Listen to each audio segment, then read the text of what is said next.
Hey, everybody, welcome. This is Jason Clemens, Doctor of Chiropractic at the Rock Health and Wellness Center, and this is Life with Jason Clemens, DC.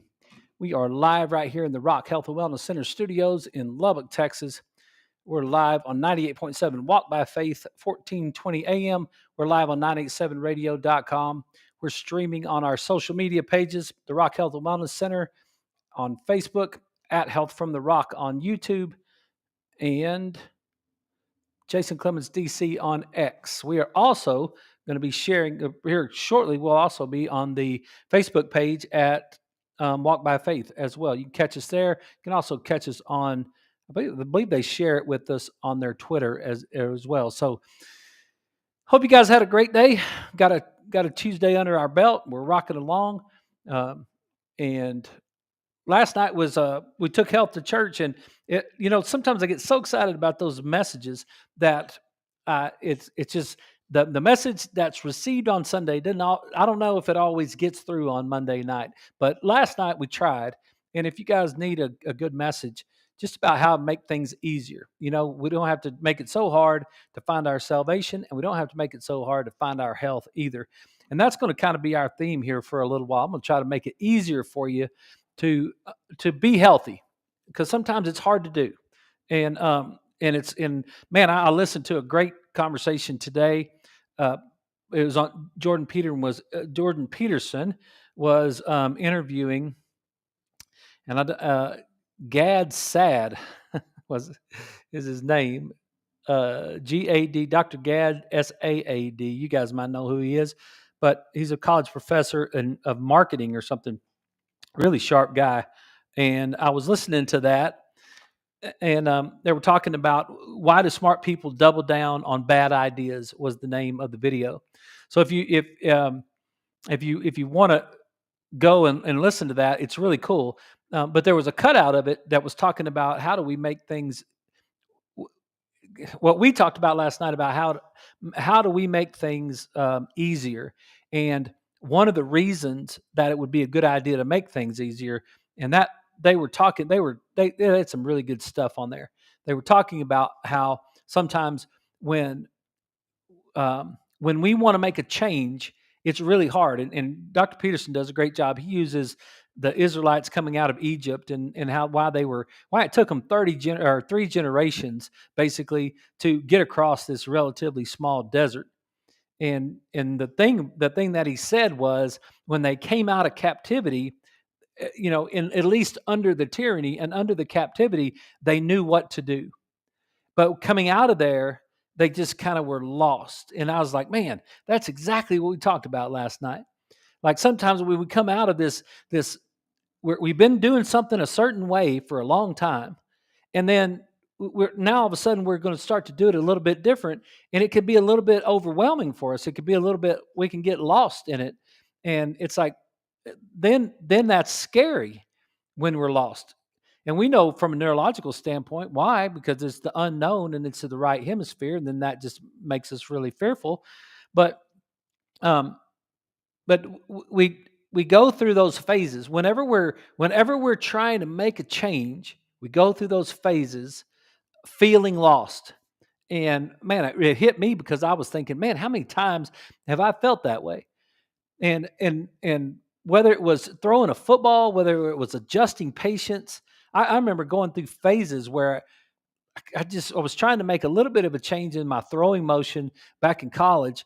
And man, I was just lost on what to do with the ball. And it was fluttering everywhere, and I couldn't get it to spin right. And it was, I kind of went through that. And then I remember the same exact thing happened to me when I was working, when I first started in chiropractic, trying to change up a few things. I lost my hands for a while. And I was like, man, it's like, I'm lost. I don't know what to do with my hands. I don't know how to make the bones move the way that I'm trying to get them to move. And so those were two of the conversations that I had with myself when I was listening to that video. And I thought it was really cool. So I thought it was great how last night's the sermon on Sunday led into the idea of making things easier, which led right into the idea of why it is that we don't want to do that. And you probably there too sometimes. Like when we start talking about just something simple, like we're gonna start drinking water, and or we're gonna get away from sodas. Maybe we're not going to eat as many refined carbohydrates. And when you say, well, okay, well, I'm not going to do that. I'm not going to drink sodas today. And then all of a sudden it just leaves this big old gap for you. And you're like, what am I supposed to drink? And how am I supposed to adapt? And you've probably had that feeling before. How am I supposed to do it with my kids? How are we supposed to get the kids, you know, um, man, they're just used to drinking this stuff. How are we supposed to get them not to drink that stuff? So I, it, it there's some science. There's some science behind the idea that you know it's hard when we make changes. So I thought it was great. I thought it was great. I can't wait to listen to it. It's about an hour and 17 minutes. I picked up one cut out of it. It was about 11 minutes, and then I got to the rest of it, and I was just thinking about how cool that was that it and for us. So that's what we're going to try to do. We're going to try to make things a little bit easier. So we're going to go through a couple of articles tonight. We're going to talk about some things, and then maybe in the process of all this, we can make things easier. I had some conversations today. For number one, all you prayer warriors out there, I've got a guy in Houston that needs your prayers. He's dealing with a blood clot issue, and he sure could use your prayers. So he's related to one of our longtime listeners, and we really could use your prayers in that particular situation. So if you want to pray for someone, there's a man in Houston that needs your prayers. Another conversation that I had today was um, I had a conversation about um, a person that was diabetic that is dealing with that had multiple medications to deal with the insulin and the diabetes and all that sort of thing. And the person said to me, "No, don't worry, I got it under control with medication." And I was like, man, that that is a fallacy, and there's a bad ending at the end of that road. That is not what you want to do with diabetes. And you guys, if you've watched the show for a long enough time, you know how I feel about that, and you know how I feel about metformin, and all those things. Like the Monjaro and the Ozempic and the metformin and all the stuff that people use. I've never seen it. I've never seen anybody get healthier with it. All the people that I've seen, they end up crashing. It gets worse as they get older. The longer they go down that road, and the more that they operate, thinking that we've got it under control. Just kind of walk yourself through that for a second. Walk yourself through the idea of what is natural going on in the body, and how could that happen, right? Like if just think about it just for a second. Think about the idea of I got it under control with medication. Let me put it up here for you so you can. Yeah. Right. Okay. We we eat. This is the normal, right? We're going to eat something, and in the process of eating something, if that thing that we're going to eat is what they call high on the glycemic index. You can listen to Dr. Hyman, Hyman, talk about the glycemic index. He does a great job with that. If you want to something that's high on the glycemic index, is what it means is it's going to make your blood sugar go up really fast. Like when you eat it, your blood sugar is going to go up. That's what the glycemic index is basically. And then they'll break it down a little further and say the glycemic load. Okay. So when you eat something and it's got any sort of refined carbohydrate in it, then what's going to happen is your glucose is going to go up, right? So you're going to eat it, and then glucose increases in your bloodstream. And your body doesn't like that. Your body doesn't like that. So what's your body going to do? Your body's going to release insulin, and that insulin is going to bring your glucose level down, because it's going to take that and it's going to store it in your fat cells, and it's going to get it out. It's going to get it out of your bloodstream, because we don't want thick, sticky blood. Remember? So we eat something, we increase our glucose, release our insulin, then our glucose comes down. All right. If our glucose comes down, then that's the normal process of things.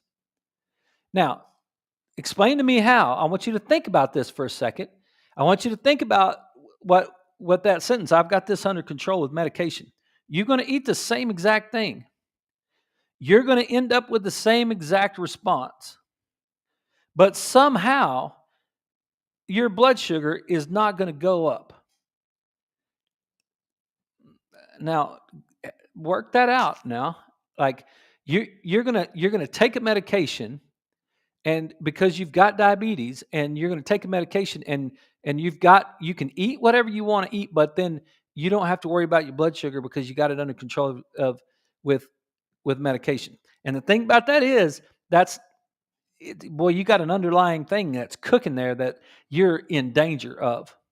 I mean, you really got to be careful with that, right? That it doesn't work that way. You're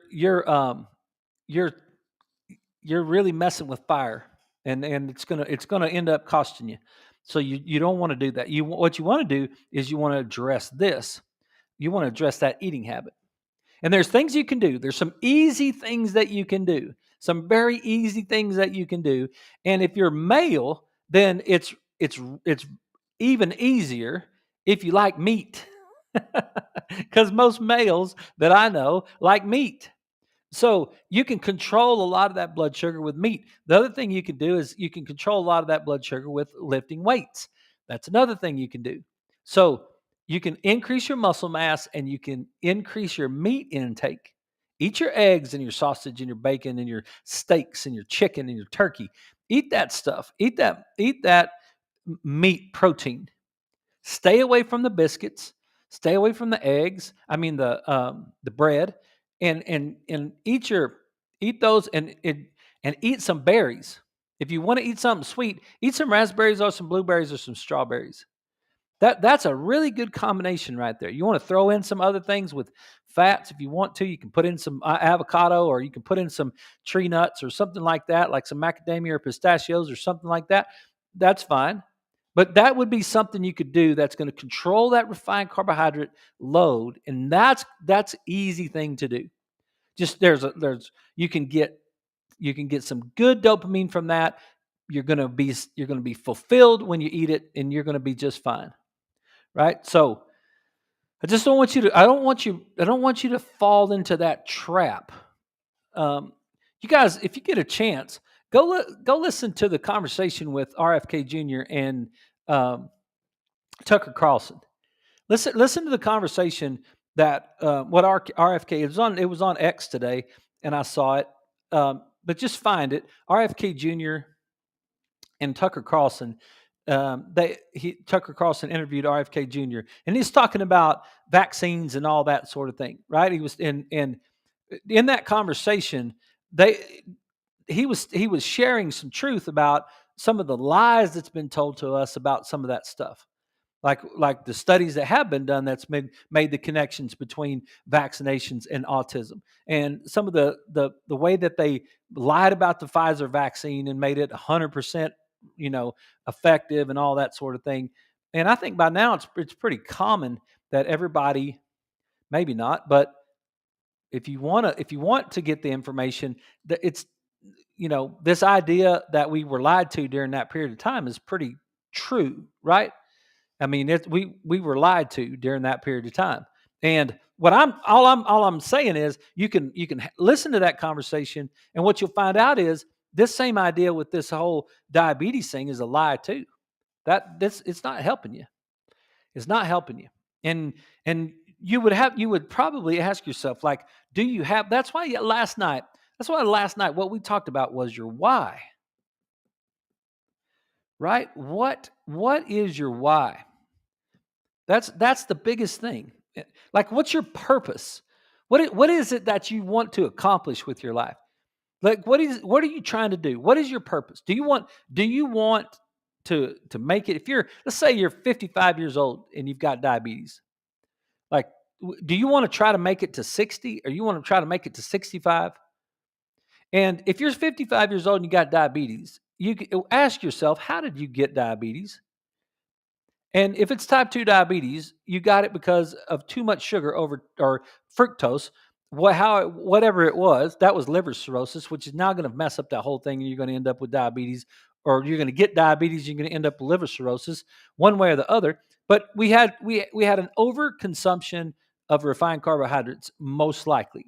Now, there's a few other exceptions to why you might have that, but for most likely, that's the thing, right? Now look at your kids or look at your grandkids. If you're 55, your kids are probably older, but now you may be starting to get into grandkids. Look at your grandkids and think about what is the road you want your grandkids to be on when they're coming down. Do you want your grandkids to end up with diabetes when they're in their 50s as well? And if you do, and that's something that is your purpose, is to create diabetes for your grandkids, well, feed them as much sugar as you can. But if it's not, then let's see if we can move that into a different direction, right? Because that we don't want that to happen. So we can take ourselves and we can work on ourselves and help move ourselves forward, and we can also look back and we can also help our kids move forward. So think about your why. Don't get caught up on that medication. Got it under control with medication. It doesn't work that way. And you trust me, it doesn't work that way. You know how many I've seen it firsthand. I've been to the doctor's offices. I've listened to the gurus of the highest powered doctors in Texas. I've listened to them talk to my family members. I've seen the results of what my family members went through. I've seen what with the pain and misery and neuropathy and all the stuff that goes along with it. I've seen it in my practice with patients. Like I've seen it over and over and over again. And and when they say to me they have it under control with medication, mm-mm. Like it's a ticking time bomb that you're dealing with right there. You just got to really watch out for that. All right, let's move on. Let's get past that. I think we got the conversations today. Those videos are cool, both of them. The Tucker Carlson RFK Jr. video and the Jordan Peterson video with Dr. Saad, SAAD. Those are both cool ones. And the other video I got to today was Jordan Peterson. No, Andrew Huberman. We'll talk about the vagus nerve, but we've talked about that a lot. But he kind of breaks it down. So if you're interested in the vagus nerve and you're interested in vagal nerve function and all the things that had, I don't know, it's an hour and something long video. He breaks it all down. And if you're interested in that, but those are the three. I got to go to Littlefield today, and so I got some time on the road and got to listen to a little bit of those as I was driving. So it's kind of cool to do that. All right, let's go through a couple articles that I think you might like. Let me find them for you. This is an article that I get a lot. I get this conversation a lot. And let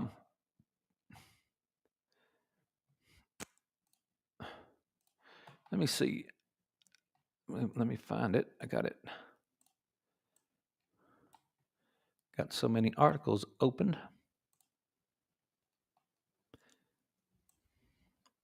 Yeah, it says short-term effect of spinal manipulation on pain perception, spinal mobility, and full height recovery in male subjects with degenerative disc disease.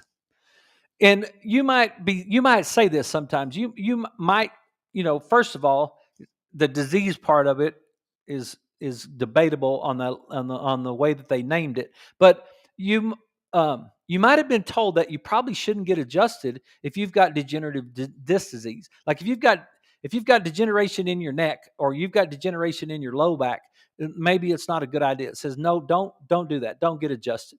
Okay? Well, I'm going to show you this article. This is a little bit older. It's in 2014. It's from the Archives of Physical Medicine and Rehabilitation, and it's a randomized controlled trial. And it breaks some things down first. So before we get there, let me show you the picture of it, just so you'll know what the picture looks like. of degenerative disc disease in the lumbar spine. Okay, this is what is going on right here. If I can find it, there we go. All right, so you're looking at an X-ray. You've got a vertebra, you've got a disc space, you've got a vertebra, you've got a disc space, you got a vertebra, you got a disc space. You can look down here and see how much open space there is down here at the bottom between L4 and L5. But look at between L4 and L3, there's not much space in there. And you start having these bone spurs on the front. You have this thickening of this end plate on both sides. It's very thin. That disc right there is very, very thin in the middle of that. And that might be contributing to some sort of pain that you might be having. That's maybe it's decreasing the opening for the nerve to exit. And now you're having some sort of issue that's down your leg. You're having radiating pain that's running down your leg. Remember last week we talked about the difference between lumbar plexus and sacral plexus, the difference between those two things, and how, where you start to differentiate when you get into L3, L1, L2, L3, and kind of L4, you're into that lumbar plexus, and then L5 through the sacrum, you get into that sacral plexus. And so you could be having, number one, you could be having back pain, period. Number two, you could be having some sort of pain running down your leg, something in your foot. You could even be having some organ function down there that's not functioning properly, if that's the case. But that's degenerative disc disease, and that's what this article is talking about. And I've had patients tell me this before. They're like, "Doc, I can't get adjusted. I've got degenerative disc disease in my low back."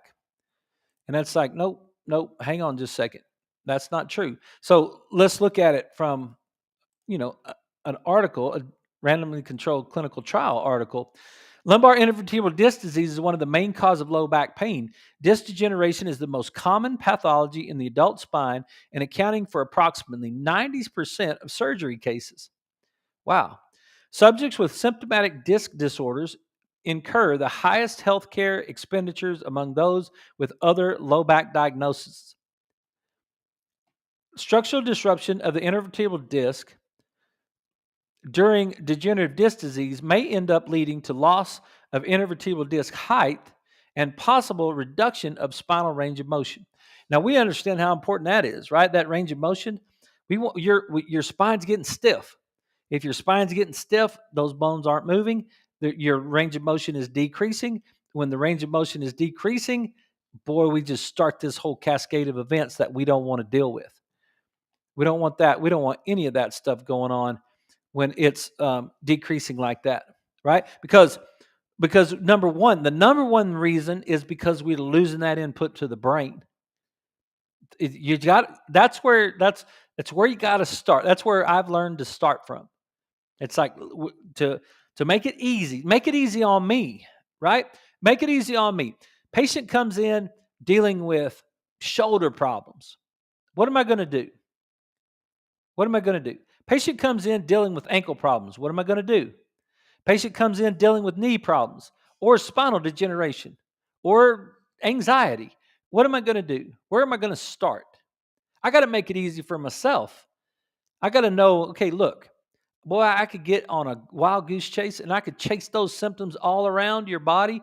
And you would say, well, you fixed my foot, but now my shoulder hurts. And now, well, you fixed my shoulder, but now my hip hurts. And it's like, yep, that can happen. I've done that before. I'm chasing that. And it's like, wait a minute, stop.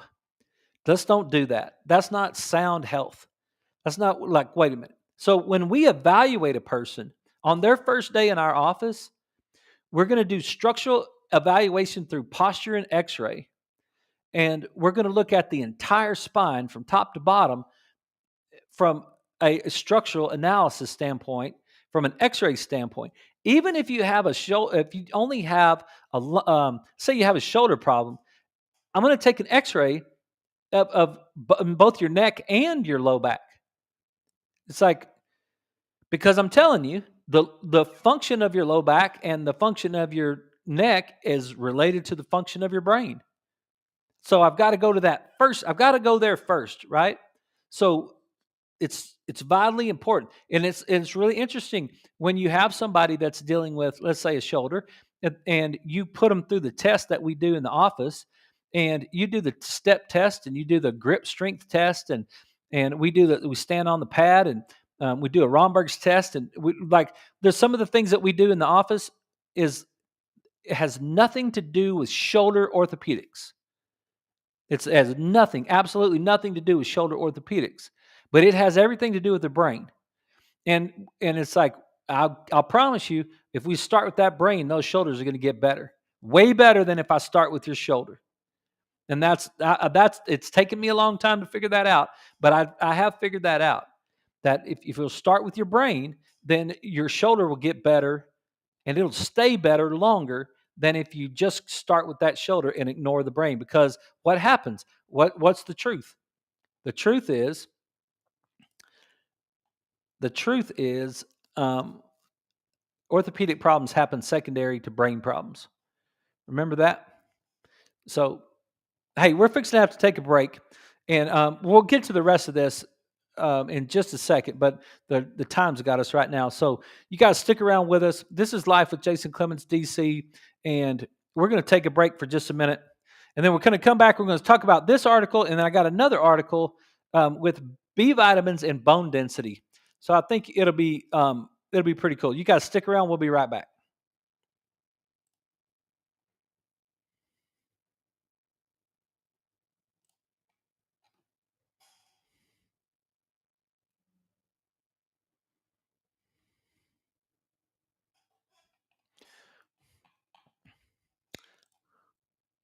Yeah, I got a new system going right now with this microphone. I've moved the radio and the social media show back to the same computer, and so now I've got I've got I've got more windows open than I had before. So I can't find my stuff as easy. I'm gonna have to work that out.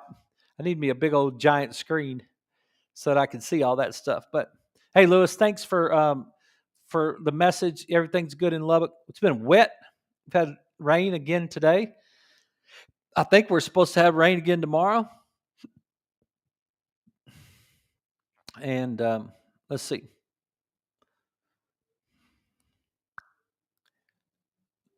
Tuesday, 50% chance of rain tomorrow, 50% chance on Thursday. So it's been wet out there. Looks like we're possibly going to get some more tonight.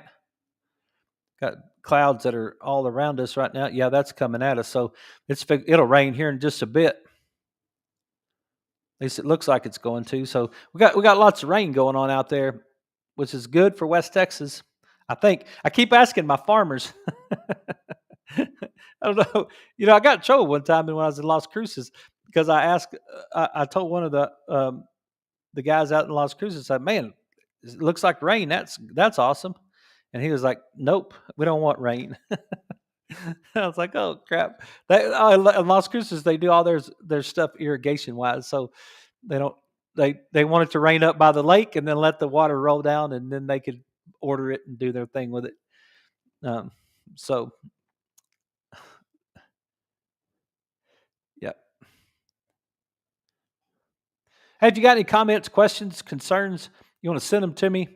806-794-0400. You can send them to us that way. Or you can send me a message on any of our social media pages. I'd be glad to visit with you like that too.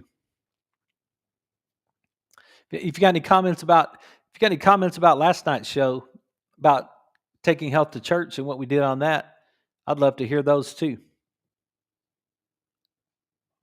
All right, hang on one second.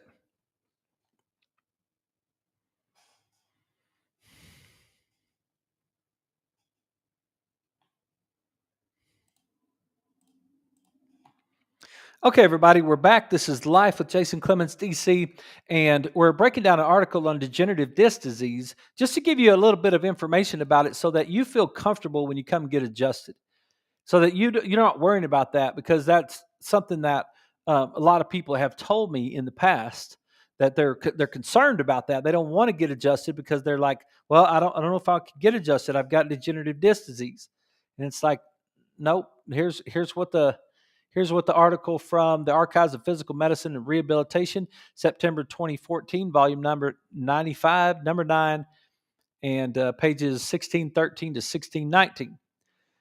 Structural disruption of the disc may end up leading to a loss of disc height and possibly reduction of spinal range of motion. Spinal manipulation has been demonstrated to decrease pain and improve function in symptomatic lumbar disc degeneration.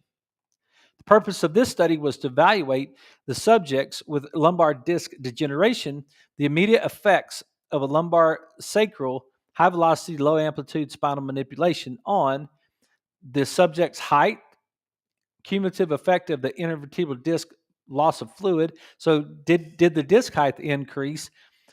Did they perceive the self perception of whether they decreased their pain? And then neuromechanical sensitivity with the straight leg raise test, and then spinal flexion with can you touch your fingers to the floor? And that's what they did, and they measured all that sort of thing. And a significant height change was found in the treated group. An increase in paravertebral muscle activity in chronic low back pain is associated with greater compressive loads. And that's an interesting sentence right there. An increase in paravertebral muscle activity. The muscles, paravertebral means around the vertebrae, the vertebral column. So, an increase in paravertebral muscle activity in chronic low back pain is associated with compressive loads. So that contraction of the lumbar spine of the muscles around the lumbar spine, when we get contraction of those muscles, we increase the pressure down on the disc. And compression on the disc makes either the disc bulge, but it causes the disc to lose its ability to pump nutrients into the disc.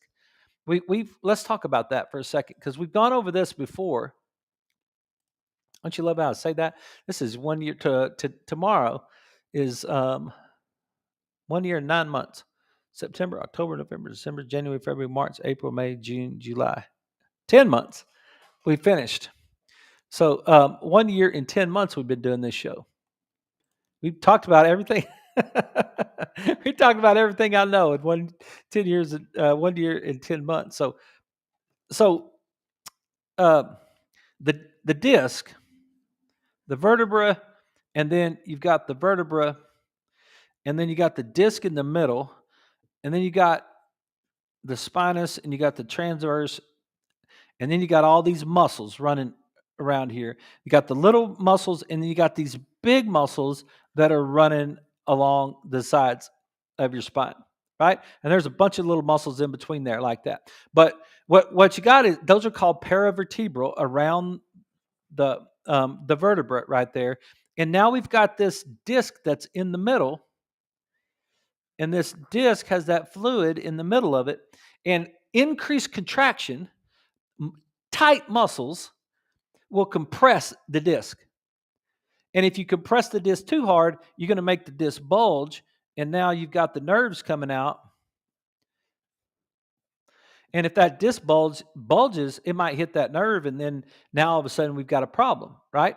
And remember, that nerve's going to come around and feed that outer 1/3 of that disc. So if it gets out to the outer 1/3 of the disc, you're still going to get that same compression, and you're going to see that same feeling. So compression is going to create the disc bulge. But if it's below a disc bulge, but it's still under compression, then remember how does that disc stay healthy? Remember that blood supply that comes in there and goes up and down along the end plate, and comes in here, goes up and down along the end plate, and then it drops off the glucose, drops off the nutrients, and that drops off the oxygen, and then you got to move that joint like a accordion. You got to move that joint, and so that you can push the nutrients up into the disc to keep the disc healthy. Well, if you've got compression and you've got the lack of mobility, that decrease in the range of motion, then you lose that whole process right there. That's how that picture got thin that I showed you before. That's how that one disc, there's nothing left. There's compression on that disc, that disc is not moving like it's supposed to, and then it's starting to degenerate. And that's the problem right there, right? So that's what our article is saying to us. It's I love that, and I know you guys you do too at this point, where you could read these articles and then it's like it's one sentence. It's like in the middle of a sentence, and those guys didn't even know that. But the increase in paravertebral muscle activity and chronic low back pain is associated with greater compressive loads. The impact of um, spinal manipulation on gapping and on diminishing paravertebral hyperactivity may produce changes in this compression, right? That's good. That's like, hey, what does that mean? What it means is when you get adjusted and you um, one of the things that happens when you adjust someone with your hands and you use a high velocity, low amplitude adjustment, I'm going to take you to the end range of motion and I'm going to make a quick thrust. And that quick thrust the quickness of that. One of the things that it does many things, but one of the many things that it does is whenever you quick stretch a muscle, that muscle will relax. It inhibits flexion of the muscle. Quick stretching the muscle will make the muscle relax a little bit. And so when you get adjusted, we take you, like you put you on your side. We'll put you on your side. You got low back pain, and we'll put you on your side, and we'll adjust that particular segment. We're going to take it to the end range of motion, and then we're going to make a quick movement. And that quick movement, one of the things that it's doing, and it's showing it right here, the impact of the adjustment on gapping and diminishing paravertebral hyperactivity may produce the changes. Yes, it diminishes the paravertebral hyperactivity, the muscle spasm around the joint. And if you get the muscle around the joint to relax, then you can decompress the disc. If you can decompress the disc, you can get the bulge away, and then you can move yourself into more of a healing state. Get rid of that pain. So that was one of them. So we get down here to some of the results. Spinal mobility during the test was increased. Okay. It appeared that the adjustment modulates the somatosensory system, which inhibits the paravertebral muscle hyperactivity and improves spinal functionality, among other effects. Don't you love that? let me say that in English right there. Sometimes I read those sentences and it's like, man, I mean, I followed the sentence. I knew what they were saying, but sometimes I read those sentences and it's like, that was a mouthful. I got to go back and break that down, right? It appeared that the adjustment changed the somatosensory, the proprioception, the sensory information of the muscles themselves, which inhibited those muscles, which turned off those paravertebral muscles from being so spastic. It made the muscle spasm relax. Is basically what it's saying. It made the muscle contraction relax and improved spine functionality, among other effects. Man, that leads me into a conversation we had today, another conversation that I had today. And it's one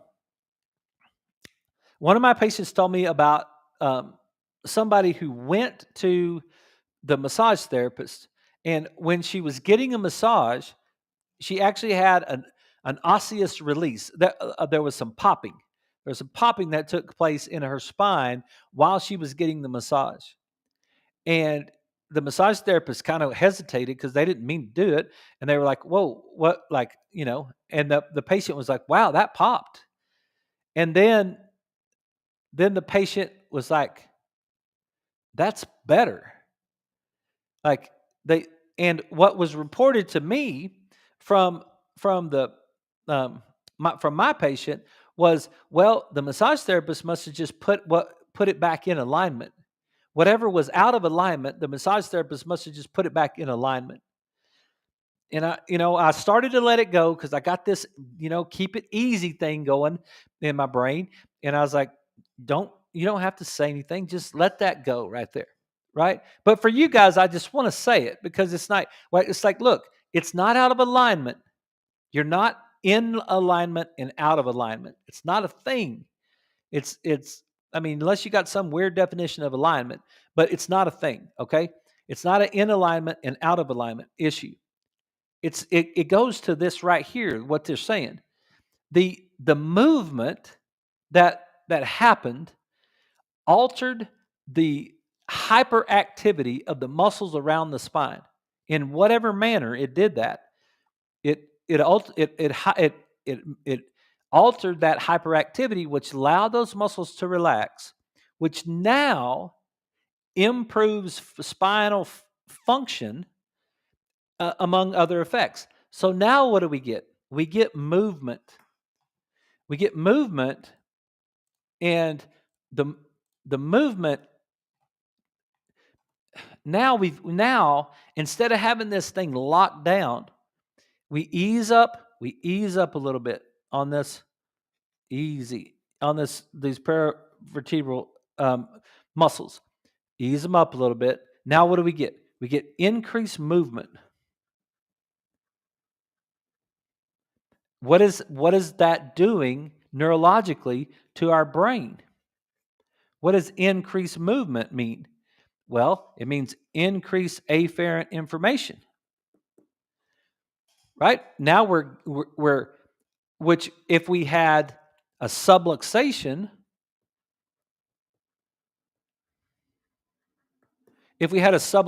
what did we have? We had altered afferentation.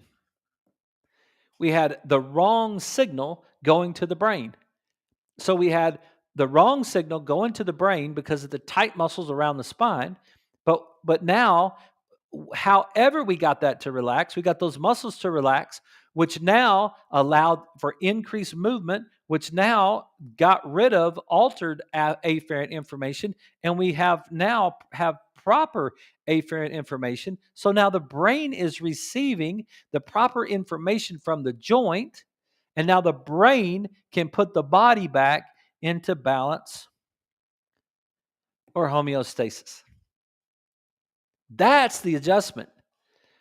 There's nothing about being out of alignment or being in alignment when it comes to that right there. The adjustment is the neurology and the effects that go along with the joint that happens whenever you can adjust someone, or in the massage therapist's case, they just worked on their spine, got them to release. There was a release there, which increased now we have proper movement, and the whole thing goes on. Right? Chiropractors aren't the only people in the world that can reduce the subluxation. We're just the only person that goes after it, that understands it, that really works on it. There's a lot of people that might be able to do that. They just might not be able to find it or look for it or know what to do about it. But your massage therapist might be able to do that.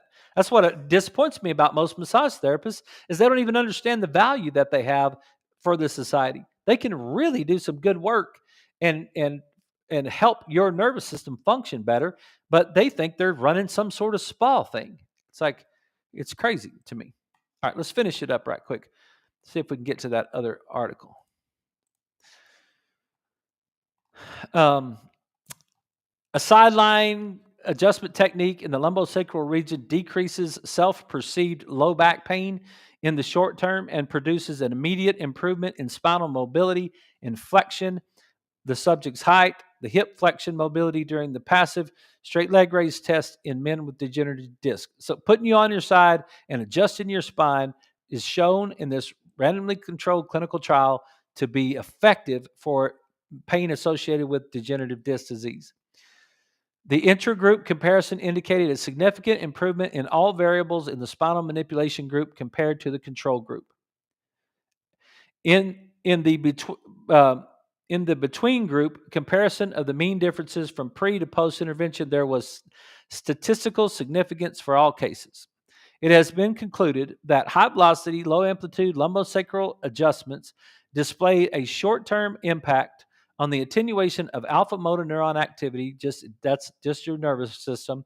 This seems to be linked with the reduction of muscle tone and pain perception. However, the only mechanical effect from the thrust, only the mechanical effect from the thrust appears to be a key element to the effectiveness of the adjustment. So the idea that we're going to do this soft touch adjusting and we're going to do just the activator or something like that, even though the activator will work in some of these cases, you got to be able to get in there and try to move that joint. See if you can get that joint to move, and it will help. All right, let's move on to the next one. If you have any questions about that, send me a text, 806-794-0400. If you have any comments, then you can leave them in the chat. I just want to make sure everybody out there understands it. Because especially the males, because the wives will come in and the wives will get adjusted, and then the males will be at home, and then the wives will tell them the husbands, hey, you should get adjusted. And the husband say, nah, man, I don't want to do that. I got that degeneration in my back. I don't want to do that.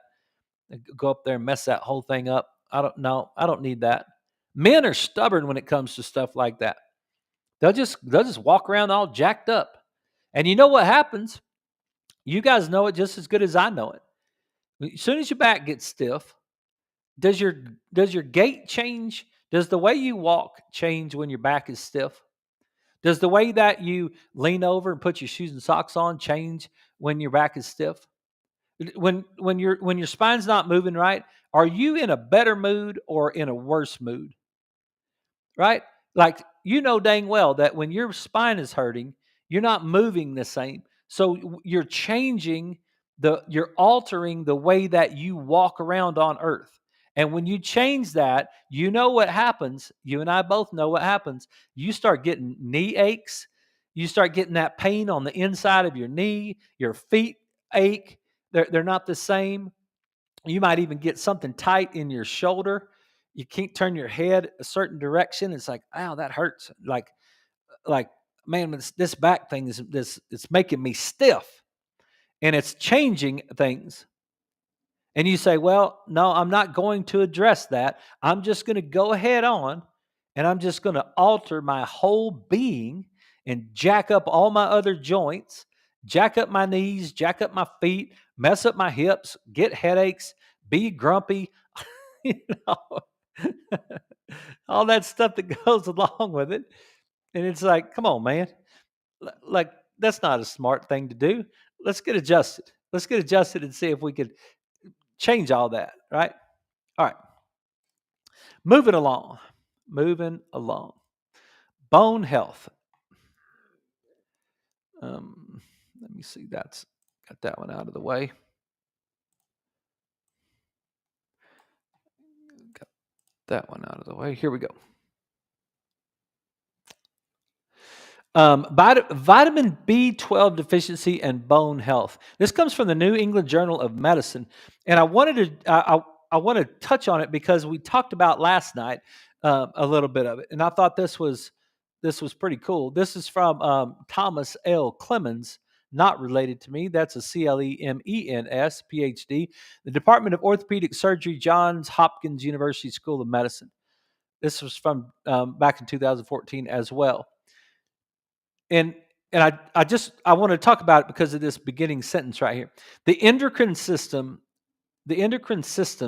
parathyroid hormone ensures that calcium can be removed from the bone without compromising its strength. The endocrine system's parathyroid hormone provides homeostatic control of extracellular calcium by balancing osteoclast and osteoblast activity. An osteoclast is a cell that builds up bone, and an osteoblast is a cell that breaks bone down.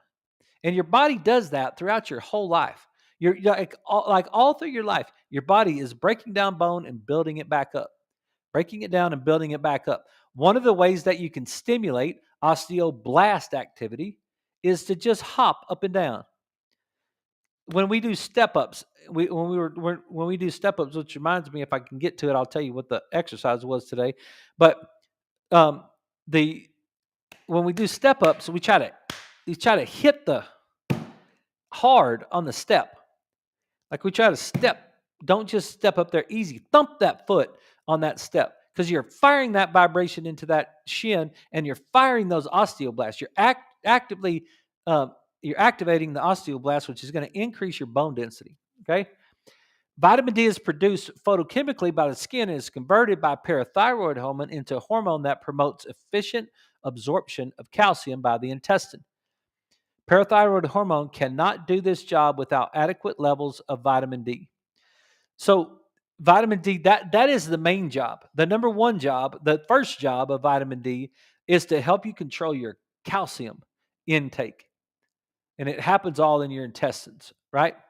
Other enzymes involved in the synthesis of bone matrix proteins are vitamin C and K. As you all know by now, it's like we're taking vitamin D and K. Anytime we have too much vitamin D, we got to make sure that we get the vitamin K that goes along with it. Vitamin B12 serves as a cofactor for uh, methionine synthase and L-long coenzyme A mutase to enzymes that are required for cell growth in all branches of life. Mammals cannot synthesize B12, and they depend on adequate dietary intake from foods of animal origin. It's important for vegans. There's a reduced bone mineral density in those deficient in B12. A deficiency in B12 negatively affects skeletal growth and mass. Deficiency in vitamin B12 negatively affects bone development and maintenance. An inefficient, now I want to read this because I got a picture I want to show you as well right here. The inefficient maternal supply of vitamin B12 to the offspring causes the following, and it says, see the chart below. Number one, it reduces liver synthesis of taurine. Low taurine lowers circulating levels of insulin growth-like factor 1, IGF-1. Okay, the liver's not going to produce the taurine. Low taurine is going to decrease the IGF-1. IGF-1 has an anabolic or bone building effect on osteoblast. Lower levels of IGF-1 reduces osteoblastic buildup of the bone. So if the mom doesn't have enough B12, then we're starting this whole problem going on in the child before the child even gets here. Now, the child's going to start behind, and then they're going to move through life, and then they're going to end up with an osteoporotic type of problem down the road because we didn't ever develop the bone like we were supposed to. Okay, and so I had this picture because the IGF-1, low levels of IGF-1 decrease osteoblast activity. And I remember I pulled this out of my eating for health class slide. I've had this in there for a long time. When calcium goes up, see, now you got to have the vitamin D in order to get the calcium in, right? So you got to have the vitamin D to get the calcium in, and then you got to make sure that the IGF-1 is firing properly and the liver's working properly and all that sort of thing. But when calcium goes up, blood levels of 125D go down. So it's self-regulated. Once your calcium levels go up, then your vitamin D comes down a little bit because you've got enough calcium. So we need to stop this absorption of calcium. That's why I'm not a big fan of calcium supplementation. I think if you just I'm a big fan of vitamin D supplementation, but I'm not a big fan of calcium supplementation because if you're not getting the sunshine, then you're not getting the vitamin D, but you're eating the foods that have the calcium in it, and it's not coming from milk. It's coming from your best sources of that calcium are your green leafy vegetables. So you can control all that by eating properly and getting in the sunshine. And if you're not getting in the sunshine, at least take your vitamin D. But when 125D goes down, IGF-1 goes up. And high levels of IGF-1 significantly increase the risk of colorectal, breast, and prostate cancer, medical researchers have found. And that comes from the Harvard Gazette. So if we have low IGF-1, we'll end up with low osteoblast activity and low bone density. And if we have a high IGF-1, we'll end up with possibility of having colorectal, breast, or prostate cancer. So um, that's why it's important that we let the body maintain all that stuff. We let the body regulate that by trying to keep the body as healthy as possible, and then it'll handle all those things for us. So I'm going to stop right here because we're just about out of time. And let me see if in the I erased it. But here's what we did for the workout today, right before we run out of time. We did 40 seconds on, 20 seconds off. We did rower bike. We did overhead carries, med ball overhead carries, pick them up, walk up and down the hall. We did ring lat pulls, and then we did side box steps. That was the 4 things. We did that 5 times. We took a rest every other time. So if you guys are kind of keeping up with some of the exercises, that's what we did. Hey, I hope you got that. We'll start with the vitamin B12 bone density test tomorrow, and then we'll go through some more stuff. So hope you guys have a great night, and thanks for watching the show. We'll be back tomorrow night at 6.